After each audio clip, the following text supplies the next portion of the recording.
Assalamu alaikum dear students. I hope you all will be fine and welcome back to Physics with Feroz Shah.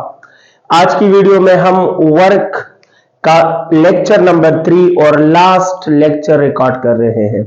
It will be the last lecture of work और मैं आपको मशवरा दे रहा हूं कि इस lecture के बाद आप लेक्चर नंबर 1 से लेक्चर नंबर 3 तक एक बार कंटिन्यूस फॉर्मेट में देखें तो इंशाल्लाह आपको वर्क अच्छा लगेगा और वर्क से आपकी दुश्मनी खत्म हो जाएगी.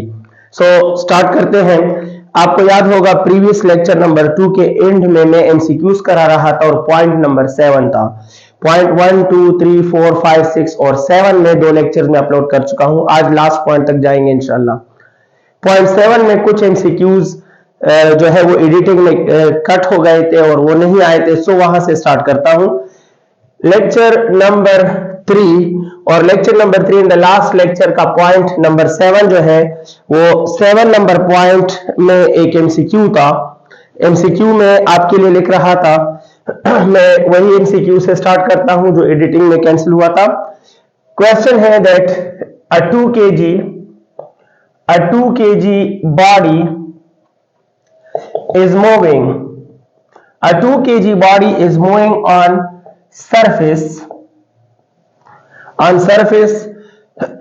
with 100 joules energy. A force F make its speed 20 meter per second and its height 10 meter. What is the work done? तो आप बताएं जनाब कि वर्क डन क्या होगा. What will be the work done? Work done क्या होगा dear students. सो बहुत आसान सी बात है कि मैं ऑप्शन दे देता हूं आपको 400 joules, option B 300 joules, option C 500 joules और ऑप्शन डी एहतियातन ले लेता हूं none of these. Option D में एहतियातन ले लेता हूं नन ऑफ दीज. हम सॉल्व करेंगे डियर स्टूडेंट्स. सॉल्यूशन इस तरह है कि फर्ज करो ये बॉडी है. पहले मैं डायग्राम से आपको समझा दूं, बहुत आसान है. ये बॉडी सरफेस पर मूव कर रही है, ये सरफेस है और इस सरफेस पर ये बॉडी मूव कर रही है विद 100 जॉल ऑफ एनर्जी. तो पहली बात तो ये है डियर स्टूडेंट्स कि सरफेस का मतलब क्या होगा इतना आपको पता होना चाहिए. आप कहें सर जब ये बॉडी सरफेस पर है इनिशियली तो इसकी इनिशियल पोटेंशियल एनर्जी 0 है और ये जो भी एनर्जी है ये इनिशियल काइनेटिक एनर्जी है. इनिशियल काइनेटिक एनर्जी 100 जॉल है. क्योंकि बॉडी सरफेस पर है तो इसकी एनर्जी जो है वो काइनेटिक होगी लेकिन पोटेंशियल नहीं होगी, आप जानते हैं. फिर अचानक इस बॉडी पर एक फोर्स लगा और फोर्स की वैल्यू डायरेक्शन कुछ भी आपको नहीं दिया, लेकिन यह बताया गया कि इस फोर्स की वजह से यह बॉडी ऐसी जगह पहुंच गई कि इसका जो हाइट है वो हाइट 10 मीटर हो गया. हाइट इसका 10 मीटर हो गया और यहां इस बॉडी का स्पीड जो है वो 20 मीटर पर सेकेंड हो गया. आपसे कह रहे हैं कि ये जो फोर्स है इस फोर्स ने बॉडी पर वर्क किया तो कितना किया. इस फोर्स ने बॉडी पर वर्क किया तो कितना किया. हम कैसे सॉल्व करेंगे. कॉमन सेंस यूज करें. आपको मास ऑफ बॉडी मिला है, आपको इनिशियल काइनेटिक एनर्जी मिली है, आपको इनिशियल पोटेंशियल एनर्जी 0 मिली है क्योंकि इन्होंने सरफेस कहा है. उम्मीद है आप जो सुन रहे हैं और देख रहे हैं तो आपको समझ आ रही होगी. और फोर्स F की वैल्यू नहीं दी गई, डिस्प्लेसमेंट नाम की कोई चीज नहीं है यहां और ये आपको कहा गया है कि फाइनल वेलोसिटी ये हो गई है और फाइनल हाइट ये हो गई है. सो उम्मीद है आपको समझ आ जाना चाहिए कि वर्क का ये question F S cause of theta से सॉल्व नहीं होगा और ये वर्क के बेसिक कॉन्सेप्ट से सॉल्व होगा कि work is equal to change in energy.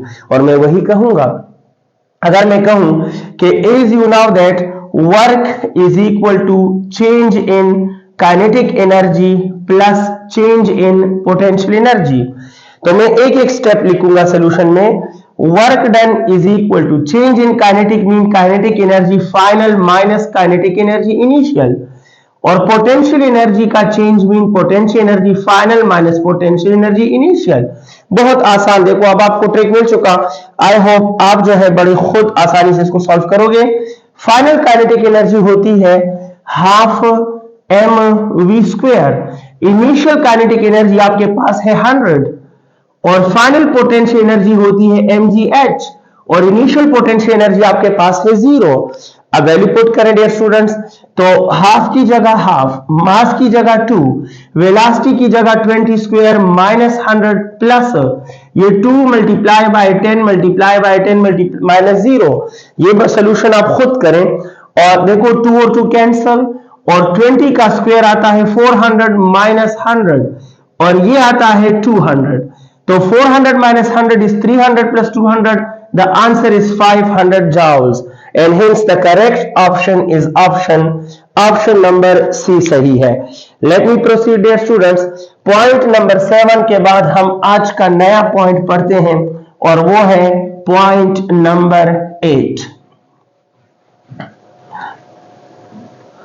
Point number 8 जो है, पॉइंट नंबर 8 में मैं आपको बताता हूं many या several important situations, several important situations of work। बहुत आसान बातें आपके लिए कर लेता हूं। several important situations में मैं आपके साथ शेयर कर रहा हूं पहले नंबर पर कि अगर बॉडी वर्टिकली मूव करे, अगर बॉडी वर्टिकली मूव करे, अगर बॉडी बिल्कुल वर्टिकल जाए तो याद रखना इस केस में वर्क डन होगा change in potential energy only. Vertical move का मतलब है, वर्टिकल मूव का मतलब है कि एक बॉडी एक पॉइंट से दूसरे पॉइंट पर ले जाएगा या ऊपर से नीचे या नीचे से ऊपर, लेकिन इनिशियल भी रेस्ट और फाइनल भी रेस्ट, ये आपको याद रखना होगा। अगर बॉडी वर्टिकली मूव करे और मोशन उसमें ना होना इनिशियल पॉइंट पे ना फाइनल पॉइंट पे, यानी इनिशियल भी रेस्ट फाइनल भी रेस्ट, तो फिर वर्क डन होगा change in potential energy only. क्या मतलब है इसका? इसका मतलब यह है कि फर्ज करो ये सरफेस है, बॉडी यहां पर पड़ी थी और आप इसको उठाकर बॉडी को यहां ले आए हैं, इधर भी बॉडी रेस्ट पर थी, इधर भी बॉडी रेस्ट पर थी, तो जितना चेंज इन पोटेंशियल आया उतना ही वर्क होगा। द सेकेंड इंपॉर्टेंट केस ये है कि जब बॉडी सिर्फ हॉरिजॉन्टली मूव करे, अगर बॉडी सिर्फ हॉरिजॉन्टली मूव करे तो उस वक्त याद रखना वर्क डन की जो वैल्यू होगी that will be change in kinetic energy only, वो काइनेटिक एनर्जी के चेंज के बराबर होगी। और थर्ड पॉइंट जो है, द थर्ड सिचुएशन, तीसरा सिचुएशन क्या है? अगर बॉडी इंक्लाइंड प्लेन पर मूव करे, if body moved on inclined plane, अगर बॉडी इंक्लाइंड प्लेन पर मूव करे डियर स्टूडेंट्स, तो क्या होगा? फिर आप जो है क्या करोगे? तो there are two cases, keep it in mind. Inclined plane पर मूव करने के दो केसेस हैं। पहली बात यह है कि यूनिफॉर्म मोशन करें, अगर यूनिफॉर्म मोशन करें तो फिर work done is equal to change in potential energy only, फिर work done change in potential के बराबर होगा। लेकिन अगर फर्ज करो नॉन यूनिफॉर्म मोशन करें, इंक्लाइंड प्लेन पर बॉडी नॉन यूनिफॉर्म मोशन करें, तो उस वक्त वर्क डन होगा change in potential energy plus change in kinetic energy, फिर change in potential plus change in kinetic होगी अगर इंक्लाइंड प्लेन पर नॉन यूनिफॉर्म मोशन करें। क्या मतलब? फर्ज करो ये इंक्लाइंड प्लेन है और बॉडी आपने यहां से बॉडी इधर ट्रांसफर की है, लेकिन रास्ते में आपने इसका स्पीड जो है वो कांस्टेंट रखा है, तो फिर ये लॉजिक होगा। लेकिन अगर ये इंक्लाइंड प्लेन है और आप बॉडी को इधर से इधर मूव कर गए हो, लेकिन स्पीड आप रास्ते में चेंज कर रहे हो, तो work done will be equal to change in potential plus change in kinetic energy. These are several important situations of work, only vertical displaced, only horizontal displaced and displaced on inclined plane। so ये particular formats हैं। point number 9, अब हम work का point number 9 पढ़ते हैं और point number 9 में मैं आपके साथ शेयर कर रहा हूं one of the most point in your book, उसका डिटेल और रीजन आपको दे रहा हूं। Point number 9, work in gravitational field on closed path. Work in gravitational field on closed path, gravitational field में वर्क जो क्लोज्ड पाथ पर हो। तो my dear students, closed path का जो मतलब है वो ये है कि इनिशियल एंड फाइनल सेम हो जाते हैं। अगर इनिशियल और फाइनल लोकेशन सेम हो जाए तो पाथ क्लोज्ड बन जाता है। मिसाल के तौर पर गाड़ी यहां से रवाना कर रहे हो, इधर आए फिर इधर आए, फिर आप इधर गए, फिर आप इधर आए, तो it is a closed path. नहीं, यहां से आपने रवाना किया और यहीं पर आकर आपने दोबारा स्टॉप किया तो ये क्लोज्ड पाथ है, पूरा पाथ क्लोज्ड है। आप इसको घुमाकर इधर ले आओ, once again it is a closed path. आप इधर से जाकर आओ, it is a closed path. आप ऐसे जाकर पलट कर आ जाओ तो it is also a closed path. Closed path का मतलब है कि इनिशियल पॉइंट पे बॉडी को दोबारा लाकर वहीं छोड़ देना। The path use is called closed path, चाहे वो ज्योमेट्रिकल हो चाहे वो नॉन ज्योमेट्रिकल हो। अच्छा डियर स्टूडेंट्स, ग्रेविटेशनल फील्ड का मतलब ये है कि you can use only weight, weight को बतौर फोर्स इस्तेमाल करोगे। जब तक आप वेट को, अट्रैक्शन ऑफ अर्थ को, ग्रेविटेशनल फोर्स को कैलकुलेशन में शामिल करोगे तब तक आपके रिजल्ट्स जो है वो इन ग्रेविटेशनल फील्ड समझे जाते हैं। तो ग्रेविटेशनल फील्ड का मतलब है कि वो रिजल्ट जिसमें कैलकुलेशन में फोर्स की जगह हमने वेट इस्तेमाल किया हो। अब मैं आपको इसका डिटेल समझाता हूं। इस टॉपिक का, सॉरी, इस पॉइंट का मतलब यह है कि फर्ज करो ये हमारे पास है एक बॉडी और ये बॉडी इस पॉइंट पर, इनिशियल पॉइंट पर मौजूद है। जो बुक ने फिगर लिया मैं उसके मुताबिक जाऊंगा ताकि आपके लिए आसानी हो। इस बॉडी को हम पहले इधर ले आते हैं, इधर शिफ्ट कर लेते हैं। वो इनिशियल पॉइंट है और ये पॉइंट ए है। Let me consider a. इस पॉइंट को हम बी कंसीडर कर लेते हैं और मैं पहले इस बॉडी को ए से बी तक ले आया। फिर जनाब इस बॉडी को हम इधर से इधर ट्रांसफर कर लेते हैं यहां तक, और बॉडी इधर ट्रांसफर हो गई और दिस लोकेशन इज सी। और उसके बाद हम इसको यहां से यहां ट्रांसफर कर लेते हैं और जब वापस इधर आ जाए तो इनिशियल भी वही है और फाइनल भी वही है। तो ये जो ट्राइंगल बन गया it is a close path. ये क्या है डियर स्टूडेंट्स? ये क्लोज पाथ है।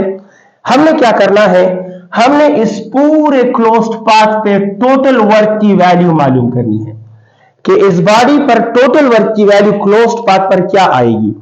तो क्या आएगी अभी आपके सामने मालूम करूंगा, लेकिन मैं पहले से आपको बता दूं कि इस वक्त हमें जो टोटल वर्क मिलेगा ऑन क्लोज्ड पाथ वो 0 मिलेगा। हम तो लेंथी कैलकुलेशन करेंगे जो आपके बुक में किया, बट लॉजिकली कॉन्सेप्चुअली आपको बता दूं, पहले बता देता हूं कि बॉडी को हम यहां से पकड़कर इधर लाएं, फिर इधर ले जाएं, फिर इधर ले जाएं। सो इस टोटल क्लोज्ड पाथ पर टोटल वर्क डन 0 होगा। अब क्यों 0 होगा बाबा, आप बताएं। शाबाश। आपका जो आसान आंसर है जिसे मैं बच्चों वाला आंसर कहता हूं, तो बच्चों वाला आंसर ये होगा कि सर जब इनिशियल और फाइनल सेम हो जाते हैं तो डिस्प्लेसमेंट 0 हो जाता है, और जब डिस्प्लेसमेंट 0 हो जाता है तो वर्क डन 0 हो जाता है। तो क्यों में पहला कॉन्सेप्ट ये है कि displacement is 0 and when displacement is 0 then definitely work will be 0। ये एक कॉन्सेप्ट हुआ। सेकेंड कॉन्सेप्ट ये बेस्ट है, it is the best idea, the best concept of work on close path जो 0 हो। तो वो बेस्ट कॉन्सेप्ट वो ये है, आप कहेंगे कि सर यहां पर ये बॉडी मौजूद है। अभी मैं प्रूव भी करूंगा मैथमेटिकली जिस तरह बुक में है, लेकिन हम जनरल बात करेंगे। आप कहें सर यहां इसकी कोई एनर्जी होगी, जब ये इधर आती है तो एनर्जी में चेंज आएगा, जब इधर आती है तो एनर्जी में शायद चेंज आए ना आए, वापस जाए एनर्जी में चेंज आए, लेकिन उसी जगह पे उसी हालत में वापस आना मीन कि जो इसकी इनिशियल एनर्जी थी वही इसकी फाइनल एनर्जी है, तो एनर्जी में चेंज नहीं आता। और मेरा लेक्चर नंबर 1 का पॉइंट नंबर 1 आपने नोट किया होगा।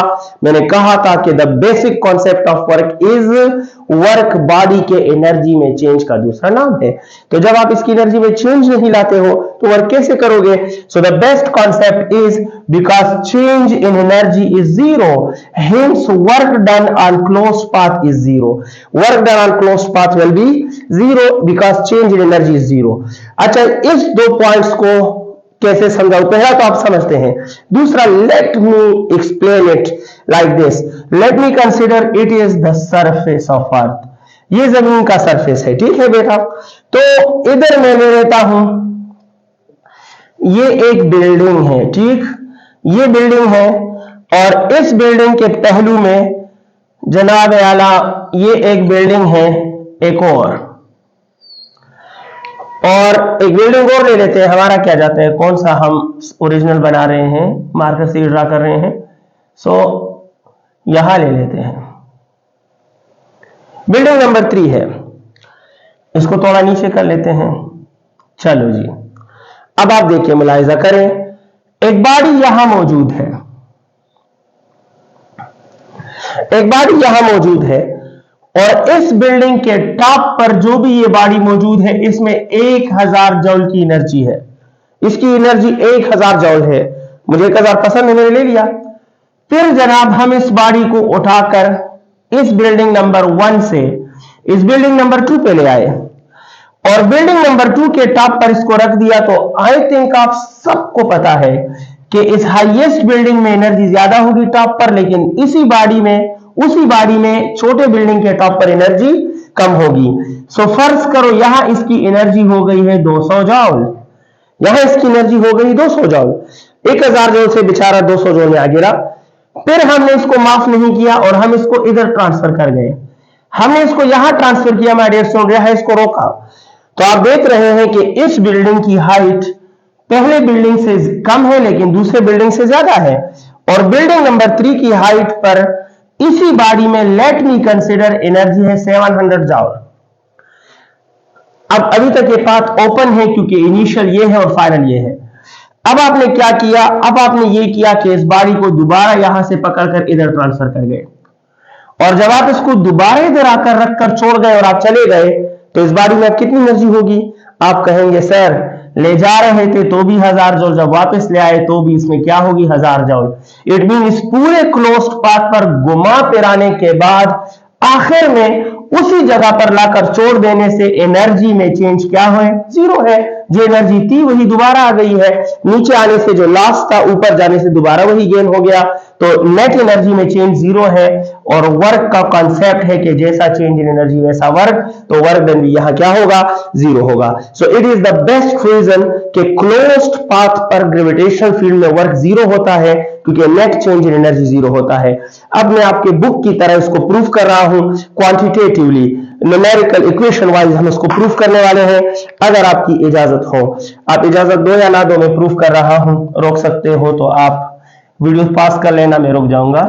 सो डियर स्टूडेंट्स, यहां पर है ये बॉडी में यहां शिफ्ट कर चुका हूं। फिर इसके बाद इधर it is point number B. मैं टोटल वर्क मालूम कर रहा हूं। Keep it in your mind, I am going to find the total work. मैं वर्क मालूम कर रहा हूं फ्रॉम ए टू बी। देखो ए से बी, फिर बी से सी और फिर सी से वापस डी, सॉरी सी से वापस ए, क्लोज पाथ है तो सी से वापस A. Work from A to B, from B to C and then from C to A. ये टोटल वर्क आपके लिए मालूम कर रहा हूं। इन साइड्स के लेंथ के वैल्यू होंगे। फर्ज करो इस साइड का लेंथ का वैल्यू है एस, इसको x कह देते हैं, इसको h कह देते हैं, तो ये अच्छा रहेगा। ओके डियर स्टूडेंट्स, पहले हम a से b पर आए हैं। सो मैं वर्क मालूम करने वाला हूं और आपने मेरा साथ देना है। इस थोड़ी सी जगह में मैं कोशिश करूंगा कि ये सारे फलसफे सेंड कर दूं। वर्क फ्रॉम, मैं टोटल वर्क मालूम कर रहा हूं। So I have to write that work from a to b, b to c and c to वापस a is can be written as work from A to B. पहला है work from A to B plus work from B to C, फिर B to C and plus फिर work from C to A, वापस C to A work लेंगे। ठीक है student, अब एक एक करके वैल्यू पुट करेंगे। Total work A B C A में T लिख लेता हूं, टोटल क्रॉस पाथ पर इज इक्वल टू, मुझे जवाब देंगे आप कहेंगे सर वर्क कोई भी हो but we have to write F S cos of theta, लेकिन ये data from A to B होगा।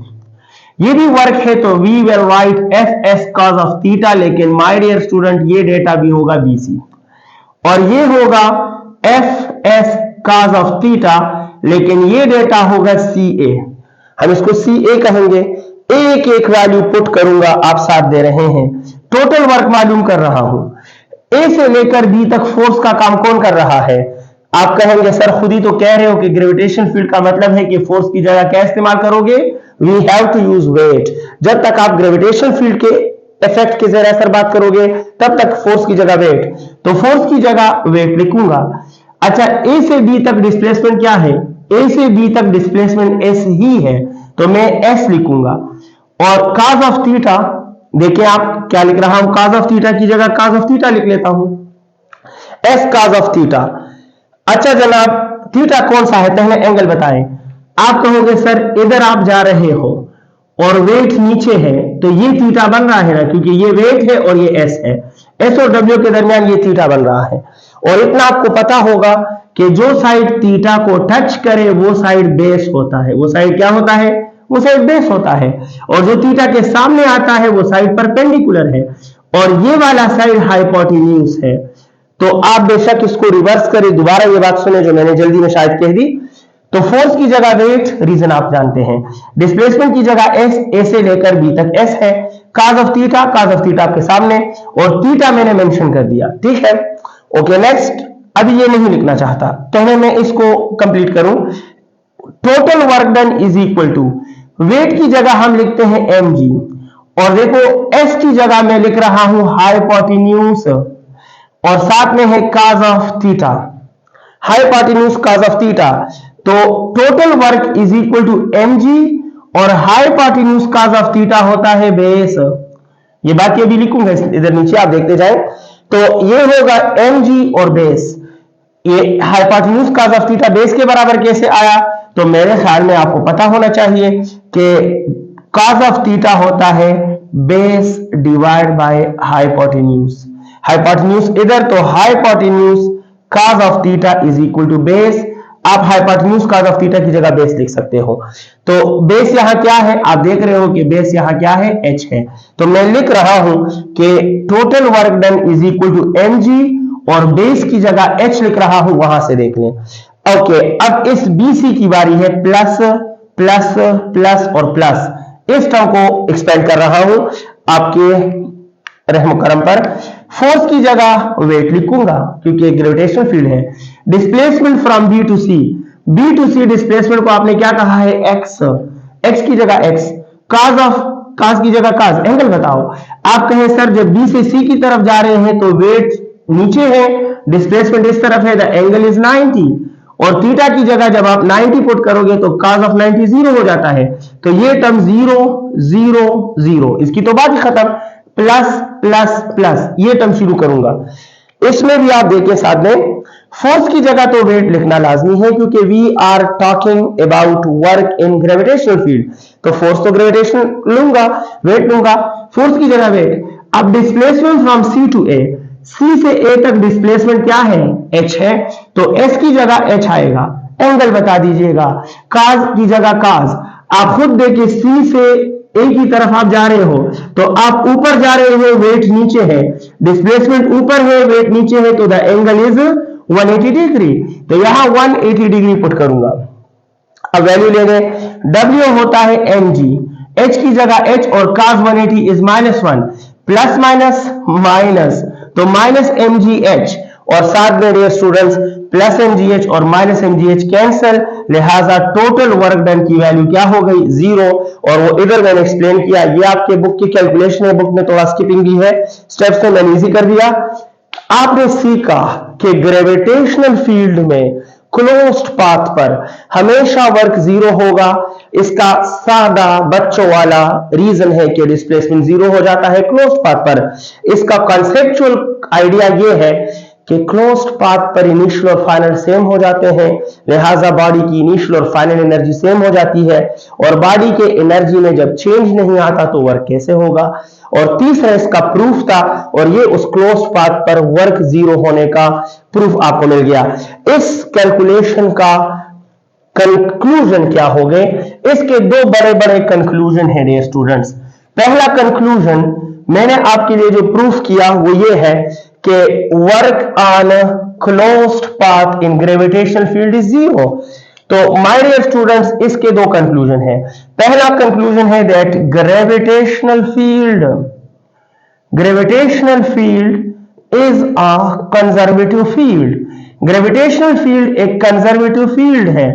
और इसका दूसरा है कि work initial and final path पे, फाइनल पॉइंट्स पे डिपेंड करता है। Work initial and final points पे डिपेंड करता है, but it does not depends upon path. ये शेप ऑफ पाथ पे या पाथ के लेंथ पे डिपेंड नहीं करता। छोटा पाथ हो, बड़ा पाथ हो, लेकिन इनिशियल और फाइनल पॉइंट फिक्स्ड हो तो वर्क फिक्स्ड रहेगा। इस सेंटेंस का मतलब ये है, मैं आपको इसका मतलब समझा दूं। मतलब इसका ये है डियर स्टूडेंट्स कि अगर बॉडी यहां मौजूद है और ये जगह इस बॉडी का इनिशियल लोकेशन है, और आपने कसम खाई कि मैं इस बॉडी को यहां लेके आऊंगा और ये इसका फाइनल, तो इनिशियल और फाइनल फिक्स हो गए। अब आपकी मर्जी, इस रास्ते से लेके आओगे तो फर्ज करो वर्क है 10 जूल, मिसाल दे रहा हूं, तो चाहे आप इस रास्ते से आ जाओ तो भी वर्क होगा 10 जूल, और चाहे आप इस तरह जिगजैग पाथ से होकर आ जाओ तो ये भी वर्क होगा 10 जूल। यानी ग्रेविटेशनल फील्ड में वर्क इनिशियल और फाइनल लोकेशन पे डिपेंड करता है, इनिशियल से फाइनल तक जाने वाले रास्ते के शेप और लेंथ पे डिपेंड नहीं करता। ये था पॉइंट नंबर 9 अबाउट वर्क। अब मैं आपके साथ शेयर करूंगा पॉइंट नंबर 10, वर्क का फाइनल लेक्चर नंबर 3। और ये सिलसिला हमने लेक्चर 1 से शुरू किया था वर्क के लिए। 100% ऑफ वर्क आपके लिए, इससे भी ज्यादा बातें हैं लेकिन वो आपके लिए out of syllabus, out of course and out of range. So for you people, for FSC people, for the students preparing for entrance tests and exam etc. FSC level के लिए, तो उनके लिए वो काफी आउट ऑफ बाउंड्री हो जाएगा। मेरे ख्याल में तो इंशाल्लाह आपका हर मसला इन 10-11 पॉइंट्स में कवर होता जाएगा। सो नेक्स्ट पॉइंट नंबर 10, मैंने 9 पॉइंट शेयर किए। पॉइंट नंबर 10, अगर आपके पास फोर्स और डिस्प्लेसमेंट कंपोनेंट्स फॉर्म में हो, when force and displacements are in components form, अगर फोर्स और डिस्प्लेसमेंट्स आपको कंपोनेंट्स फॉर्म में मिल जाए। कंपोनेंट्स फॉर्म जानते हैं, आई, जे और के, इसको कंपोनेंट्स फॉर्म बोलते हैं। अगर कंपोनेंट्स फॉर्म में गिवन हो तो वर्क के साथ क्या करोगे? तो बहुत आसान सा कंसेप्ट है कि ऐसे केस में वर्क होगा F डॉट S, ये आपकी हेल्प करेगा। बस F की जगह F की वैल्यू लिखो, S की जगह S, और इसको सॉल्व करने का शॉर्ट मेथड है माय डियर स्टूडेंट्स। सॉल्व करने का इसका शॉर्ट मेथड क्या है? शॉर्ट मेथड है इसका कि I की वैल्यू I से मल्टीप्लाई करें और J की वैल्यू J से मल्टीप्लाई करें और K की वैल्यू K से मल्टीप्लाई करें,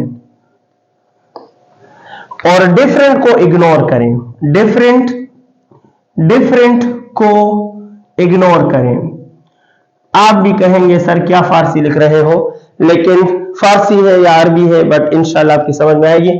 When force and displacement are in component form, why not? हम एक क्वेश्चन कर लेते हैं। क्वेश्चन में आपके नाम करता हूं that if force is equal to 2I plus 3J, a displacement is equal to I plus J, then what will be the work done? Option A, option B, option C, option D, कुछ भी नहीं लिख रहा, direct solve कर लेते हैं। क्या option लिखूंगा? So my dear student, the solution of the question will be work is equal to F dot S. आप f की जगह f की वैल्यू लिखोगे 2i plus 3j, dot s की जगह s की वैल्यू लिखोगे i प्लस j। अब आपको राइट साइड पे मैंने जो सेंटेंसेस लिखे हैं कि i की वैल्यू को i से और j की वैल्यू को j से मल्टीप्लाई करो, बाकियों को इग्नोर करो, डिफरेंट को। तो इसकी वैल्यू क्या है? 1, 2 1s are 2, बात खत्म। Plus plus plus 3 1s are 3 and hence the work done will be 5 जॉल। Work होगा 5 जॉल। इसी ट्रेंड का एक क्वेश्चन और कर लेते हैं ताकि आपको पॉइंट नंबर 10 भी बिल्कुल वाज़ेह समझ आ जाए। ओके डियर स्टूडेंट्स,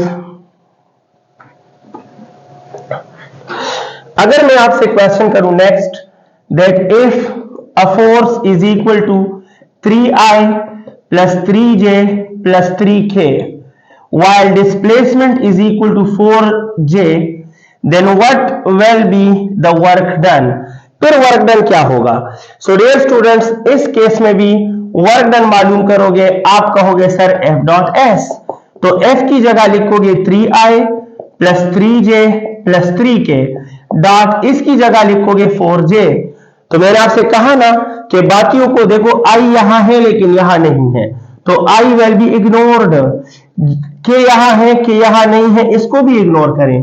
और माय डियर स्टूडेंट, j की वैल्यू को j से मल्टीप्लाई करें, that will be the work done. So in this case 3 4s are 12 joule will be the work done। 3 4s are 12 and the answer will be 12 joules। इस तरह component form में भी हम work मालूम कर सकते हैं। एक और पॉइंट आपके साथ शेयर कर रहा हूं और आपसे इजाजत चाहूंगा।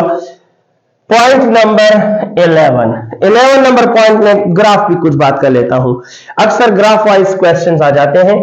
ग्राफ पॉइंट ऑफ व्यू से आपको बताता चलूं कि अगर ग्राफ हो फोर्स और डिस्प्लेसमेंट का, अगर फोर्स और डिस्प्लेसमेंट का ग्राफ हो तो याद रखना इस ग्राफ में वर्क बराबर होगा एरिया अंडर ग्राफ। वर्क बराबर होगा एरिया अंडर ग्राफ के। क्या मतलब? तो इसका भी एक क्वेश्चन आपके हवाले।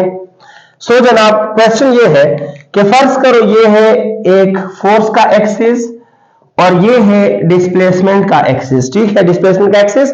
और मैं आपसे कह रहा हूं that the graph obtained is like this, ऐसा ग्राफ है। और मैं इधर वैल्यू लिख रहा हूं 10, मेरी मर्जी है, इधर वैल्यू लिख रहा हूं 5 और इधर लिख रहा हूं 15। अब अगर मैं आपसे क्वेश्चन करूं that what is the work done, what is the work done in given graph, इस गिवन फिगर या इस गिवन ग्राफ से वर्क डन किसके बराबर होगा? So my dear student, solution का ऑप्शन नहीं लिखूंगा, वेस्ट ऑफ टाइम है आपके लिए। मैं सोचूंगा फिर शायद उसमें आंसर ना हो, बस डायरेक्ट आंसर मालूम कर लेता हूं। सॉल्यूशन के मुताबिक आप देखो कि सर ग्राफ फोर्स और डिस्प्लेसमेंट के दरमियान है और आपने बताया कि जब फोर्स और डिस्प्लेसमेंट के दरमियान ग्राफ हो तो वर्क का फार्मूला होगा area under graph. Area under graph mean जो ग्राफ के नीचे एरिया आता है। सो मैं कहूंगा कि जनाब वर्क होगा area under graph. Area under graph जो है इसका वैल्यू, इसकी वैल्यू वर्क के बराबर है। वर्क इज इक्वल टू, अब एरिया को देके मैं सेट करूंगा आपकी खातिर, तो ये है जनाब एरिया अंडर ग्राफ। और आप अच्छी तरह मुलाहिजा करें, इस एरिया में दो पार्ट्स बन रहे हैं, बिल्कुल बनते हैं। एक पार्ट बनता है ट्रायंगुलर, ये ट्रायंगुलर, और एक पार्ट शायद ये रेक्टेंगल या स्क्वायर जो भी है वो बनता है। तो मैं पहले पार्ट को नाम दे देता हूं A1, मैं इसको कह देता हूं एरिया 1 और इसको कह देता हूं area 2। So area under the graph हो जाएगा A1 plus A2, A1 plus A2। अब माय डियर स्टूडेंट, मैं लिखने वाला हूं कि work done is equal to area 1 किसका है? ट्राइंगल का है, और ट्राइंगल का एरिया होता है half multiply by base multiply by perpendicular, और एरिया 2 क्या है? रेक्टेंगल का है, और वो है length multiply by breadth. So just value put करेंगे, हाफ की जगह हाफ, और बेस देखो यहां से यहां तक बेस कितना है? 5 मल्टीप्लाई बाय परपेंडिकुलर कितना है? तो 10, प्लस इस रेक्टेंगल का लेंथ कितना है? 5 से 15 कितना है? 10। तो लेंथ 10 मल्टीप्लाई बाय विड्थ कितना है, तो विड्थ भी 10 है। It is equal to half, ये और ये कैंसल, तो 5 5 5 आर 25, 25 प्लस 10 10 आर 100, तो 100 इट मीन 125 जूल इस डायग्राम का वर्क होगा। इस डायग्राम में मेंशन्ड वर्क जो है वो 125 जूल है। नेक्स्ट आपको ग्राफ का पॉइंट बताता हूं। We are dealing point number 11 और ये भी ग्राफ से रिलेटेड है।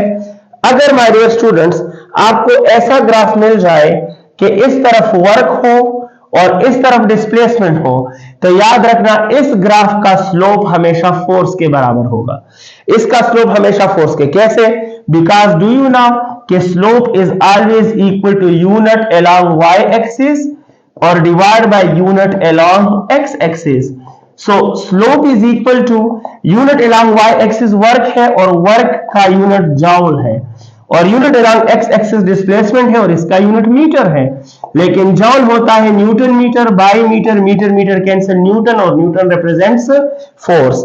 सिमिलरली माय डियर स्टूडेंट्स, अगर आपको ऐसा ग्राफ मिल जाए कि यहां पर वर्क हो और यहां पर फोर्स हो, तो फिर इस ग्राफ का जो स्लोप होगा वो डिस्प्लेसमेंट के बराबर होगा। और ये कैसे? तो वही तरीका है जो अभी ऊपर लिखा है, that slope is equal to unit along y axis divide by unit along x axis, और unit along y axis work है और वर्क का यूनिट जूल, और x एक्सिस पर फोर्स है न्यूटन, तो ये newton metre by newton, newton newton cancel metre, और मीटर रिप्रेजेंट्स डिस्प्लेसमेंट। मेरी तरफ से वर्क खत्म हुआ। अब भी बहुत सी बातें इसमें रहती हैं, लेकिन वो शायद आपके लिए नहीं है, यकीनन आपके लिए नहीं है। आप इस पे इक्तिफा करें, पॉइंट नंबर 1 से पॉइंट नंबर 11 तक इसको एक बार एक सीक्वेंस में जरूर देखें और फिर ट्राई करें कि आपको वर्क में कुछ आपने सीखा या नहीं सीखा। इंशाल्लाह बहुत जल्द मेरा नेक्स्ट टॉपिक सैटेलाइट का होगा, क्योंकि काफी स्टूडेंट ने मुझे मैसेज किया है कि सर सैटेलाइट पे बात करें। सैटेलाइट पे मैं सिर्फ एक वीडियो रिकॉर्ड करूंगा, क्योंकि वर्क मुझसे लेट हो गया, जिसकी वजह से वो मजा, वो सीक्वेंस डिस्टर्ब हो गया, दरमियान में फिर मौका नहीं मिलता वीडियो अपलोड करने का। तो सैटेलाइट इंशाल्लाह चाहे 1 आवर की वीडियो हो, 1 आवर 20 मिनट्स का लेक्चर होगा, लेकिन मैं full A to Z complete mechanism of satellite आपके साथ शेयर करूंगा। मेरे साथ रहिएगा if you want to explore physics. तब तक के लिए अल्लाह हाफिज।